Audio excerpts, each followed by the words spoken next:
अस्सलाम वालेकुम, this is Aftab Nasir G D student. Last हमने कुछ डेफिनेशन की थी। अब उससे नेक्स्ट डेफिनेशन जो हमारी बुक के लास्ट पे दी गई है, क्लास 9th की बुक के लास्ट पे जो डेफिनेशन दी गई है, पहले हम कुछ डेफिनेशन कर चुके हैं। अब उससे नेक्स्ट पार्ट जो इस वीडियो में समझाऊंगा ये लास्ट डेफिनेशन का के रिलेटेड वीडियो है। तो चलें स्टार्ट करते हैं। हमारे पास सिनेरियो कुछ ये है कि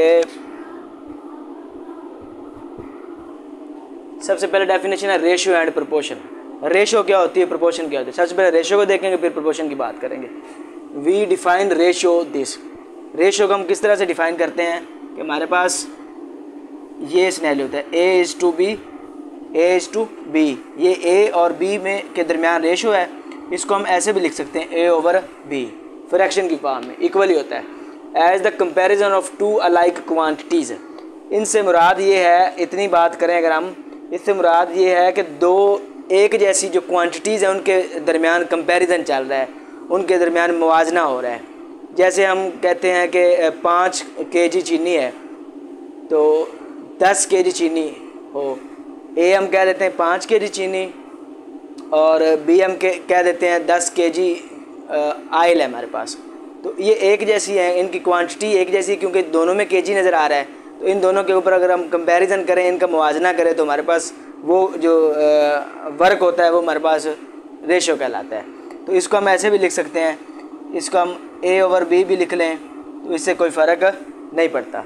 ठीक हो गया। तो हमारे पास सिनेरियो ये है कि as the comparison of two alike quantities, एक जैसी quantity A and B called the term of ratio. ये रेशियो की टर्म है।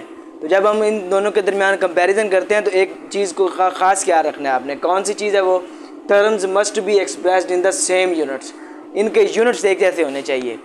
जैसा कि मैंने आपको कहा कि अगर मैं शुगर की बात करूं तो वो भी kg में होती है, और अगर मैं ऑयल की बात करूं तो वो भी ऑयल, हम मिल्क और ऑयल की बात कर लेते हैं। लाइक मिल्क हमारे पास है ना, तो वो भी हम kg में, इसको हम लीटर में मेजर कर लेते हैं, लीटर में। और जब हम ऑयल की बात करें तो ये भी हमारे पास लीटर में होता है। इन दोनों के दरमियान हम जब कंपैरिजन करेंगे, इन दोनों चीज़ों के दरमियान जब हम कंपैरिजन करते हैं तो ये सिनेरियो बन जाता है कि ये हमारे पास रेशियो की बात करता है। तो सेम यूनिट होगा तो हम उसमें डिस्कस करेंगे, अदरवाइज़ उसमें जो कंपैरिजन होगा वो रॉन्ग होगा। तो प्रोपोर्शन क्या होता है? If two ratio. अब एक रेशो की बात करें तो वो टू हमारे पास अलाइक क्वांटिटीज़ के दरमियान कंपैरिजन होता है। लेकिन प्रोपोर्शन की बात करते हैं तो उसमें 2 रेशो आ जाती हैं। तो 2 रेशो जब हम इकट्ठी लिख लेते हैं, इस तरह उनको इक्वल भी लिखा जा सकता है, that is proportion. Then A B C and D are said to be proportion. तो हम ए बी सी और डी के दरमियान प्रोपोर्शन की बात करते हैं। लाइक हम इसको ऐसे भी लिख सकते हैं कि ए और बी 2 रेशो हैं, एक रेशो ये हो गई और सी और डी रेशो हो गई। तो इसको हम इस तरह से लिख सकते हैं 4 डॉट के साथ। तो ये अगर इसको हम इस तरह से भी लिख लें तो कोई फ़र्क नहीं पड़ता, सेम ही सिनेरियो है, इससे कोई फ़र्क नहीं पड़ता, इक्वल ही होती हैं। 2 रेशो इक्वल हो जाए वो प्रोपोर्शन होती है। 2 रेशो की अंदर जो इक्वालिटी आ जाती है तो वो प्रोपोर्शन कहलाती है। और रेशो वो होती है जो अलाइक क्वांटिटी, एक जैसी क्वांटिटी पे कंपैरिजन किया जाता है, मुवाजना किया जाता है। तो नेक्स्ट हमारे पास सिमिलर ट्राइंगल। ट्राइंगल और सिमिलर कब होती हैं? 2 और मोर ट्राइंगल्स आर कॉल्ड सिमिलर।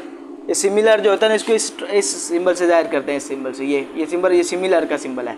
ठीक हो गया। वो कहते हैं कि 2 और more than 2 triangles are called similar triangle if they are equiangular and measures of their corresponding sides are proportional। वो कहता है कि कोई ट्रायंगल सिमिलर होती है जो उनके एंगल भी इक्वल हों और उनकी साइड्स भी प्रोपोर्शनल होनी चाहिए। मतलब वो छोटी बड़ी हो सकती है साइज़ के लिहाज से, लेकिन प्रोपोर्शनल होनी चाहिए, इक्वल होनी चाहिए, एक जैसी होनी चाहिए। ठीक हो गया। नेक्स्ट हमारे पास कॉन्करेंट लाइन। तो concurrent line 3 or more than 3 lines are said to be concurrent if they all passes through the same point। वो कहता है कि कॉन्करेंट लाइन वो लाइन होती हैं 3 या 3 से ज़्यादा लाइन जब एक ही पॉइंट पे लाई कर जाती हैं, एक ही पॉइंट से इंटरसेक्ट करती हैं, एक ही पॉइंट के ऊपर वो हमारे पास एक ही पॉइंट पे जब वो इंटरसेक्ट करती, मीट करती हैं, तो उस वक्त वो बन जाती हैं कॉन्करेंट। उसको हम कॉन्करेंट लाइन कहते हैं। लाइक एक लाइन ये, एक ये है, एक ये है, तो ये एक पॉइंट पे पास कर रही हैं, इंटरसेक्ट कर रही, मीट कर रही हैं, दैट कॉल्ड कॉन्करेंट लाइन।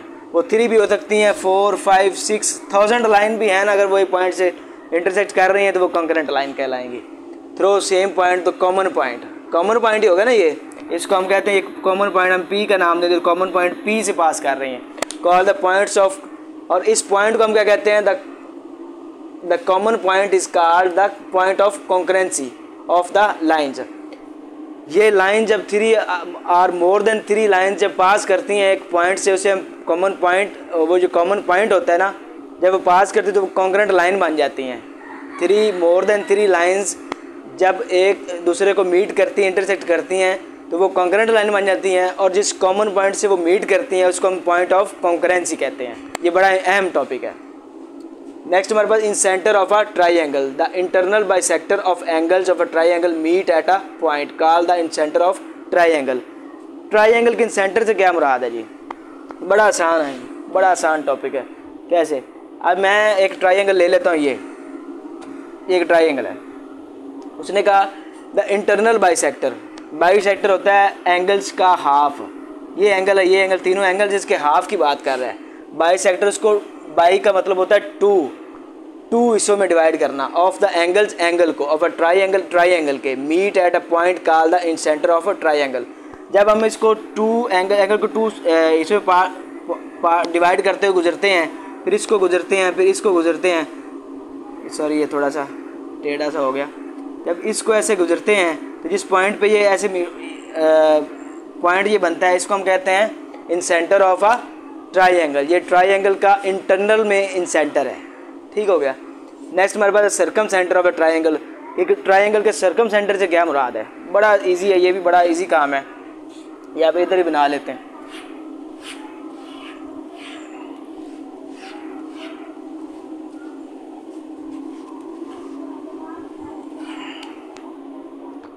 ये हमारे पास है जी circumcentre of a triangle. Circumcentre होता है द पॉइंट ऑफ कॉन्करेंसी।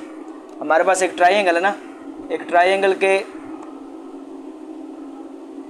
बात करता है पॉइंट ऑफ कॉन्करेंसी, ऐसा पॉइंट जहाँ पर 3 लाइन या 3 और मोर देन 3, लेकिन ट्राइंगल की बात कर रहा है तो फिर 3 पॉइंट्स की लाइन की बात करेंगे। जब 3 लाइन्स जो हैं वो एक ही पॉइंट से पास करती, मीट करती हैं, उसको काटती हैं, इंटरसेक्ट करती हैं, तो वो पॉइंट ऑफ कॉन्करेंसी बन जाता है। Of 3 perpendicular bisector of the sides. अब इस साइड के ऊपर जब परपेंडिकुलर हम लेंगे, साइड के ऊपर ये 90 का एंगल बना रहा होगा ये, और इससे इस साइड पे हम परपेंडिकुलर लेंगे जो 90 का एंगल बना रहा है, और जब इस साइड पे लेंगे जो 90 का एंगल बना रहा है, उसको हम क्या कहते हैं? Circum centre of a triangle, जो पॉइंट ऑफ कॉन्करेंसी भी कहलाएगा। That is circum centre of a triangle.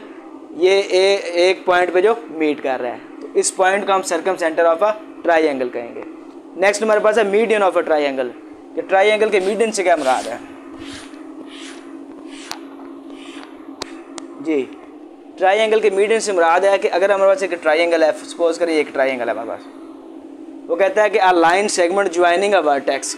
Vertex होता है ये ए का वर्टेक्स है, ये बी का वर्टेक्स है, और ये सी का वर्टेक्स। वो कहता है कि vertex of a triangle to the midpoints of the opposite side. जब इस वर्टेक्स को हम ऐसे अपोजिट साइड के ऊपर ऐसे गिराते हैं, अपोजिट साइड के मिड पॉइंट पे, और इसको मिड पॉइंट पे गुजारते हैं और इसको मिड पॉइंट पे गुजारते हैं, तो ये हमें पॉइंट मिल जाता है। तो वो कहता है कि the mid point of the opposite side is called a median of the triangle. तो ये हमारे पास मीडियन है। ठीक हो गया। ये अपोजिट साइड से हमें जो है वर्टेक्स से पास करता है, अपोजिट साइड पे आ रहा है, तो मीडियन ऑफ अ ट्राइंगल। तो ये ट्राइंगल के मीडियन है हमारे पास। नेक्स्ट है altitude of triangle. A line segment from vertex of a triangle perpendicular line containing the opposite side. तो जब अपोजिट साइड पे ये वर्टिसेस से पास होते हैं, अपोजिट साइड पे आते हैं, तो हमारे पास ये क्या कहलाता है? आल्टीट्यूड। मीडियन और आल्टीट्यूड एक ही चीज़ इसमें नज़र आ रही है। नेक्स्ट हमारे पास है ortho centre of triangle. The point of concurrency of the 3 side altitude of a triangle is called its ortho centre. जब पॉइंट ऑफ कंकरेंसी मिलता है और उस पे हमें जो 3 आल्टीट्यूड मिलते हैं ट्राइंगल के, वो हमारे पास क्या कहलाता है? Ortho centre of triangle. अब इसकी बात कर लें तो इधर ऑर्थो सेंटर ये हमारे पास होगा। ठीक हो गया। तो यहाँ पर हमारी तमाम जो डेफिनेशन थी क्लास 9th के रिलेटेड, जो लास्ट बुक के बिल्कुल लास्ट पे थी, वो कंप्लीट हुई। इन डेफिनेशन में इनसे पहले हमने पूरी जो बुक की है इसमें किसी किस्म का इशू हो तो कमेंट सेक्शन में ज़रूर आएँ। नेक्स्ट वीडियो तक के लिए अल्लाह हाफिज़।